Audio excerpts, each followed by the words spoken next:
एक खास कमांडो जिसकी छाती पर एक नुकीली चाकू रखी थी, अब पागलपन की हद तक पहुंच चुका था। उस आदमी ने अपनी आखिरी ताकत से उसे धक्का दिया। उसे अब समझ आ चुका था कि वो जिस हालत में है उसमें वो मुकाबला कर ही नहीं सकता। तभी लिफ्ट का दरवाजा खुला और उसने तुरंत मौका पकड़ा। जैसे ही वो स्पेशल कमांडो लिफ्ट की तरफ आकर्षित हुआ, आदमी ने बेहोशी का नाटक किया ताकि वो उससे बचकर भाग सके। लेकिन वो कमांडो कोई मामूली खिलाड़ी नहीं था। उसकी बंदूक अब भी तैयार थी और जैसे ही आदमी उसके पास पहुंचा, उसने फुर्ती से कमांडो को पकड़ लिया और उसे लिफ्ट के दरवाजे की तरफ धकेल दिया। उसका प्लान था कि लिफ्ट के दरवाजे से उसे कुचल दिया जाए।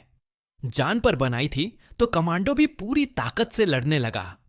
उसने अपनी पूरी जान लगाकर खुद को छुड़ाने की कोशिश की, लेकिन फंस चुका था।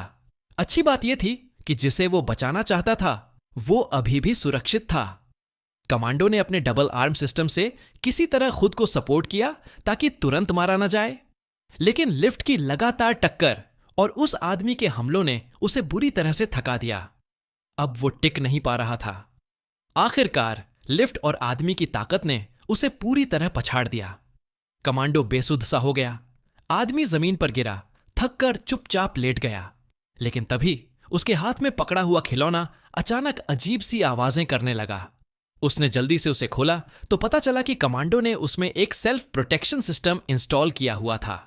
अब आदमी को समझ आ गया था कि उसके पास कोई रास्ता नहीं बचा।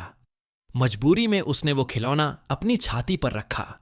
जैसे जैसे आवाज तेज होती गई, वो दौड़ पड़ा और अगले ही पल अंधेरे में कहीं गायब हो गया।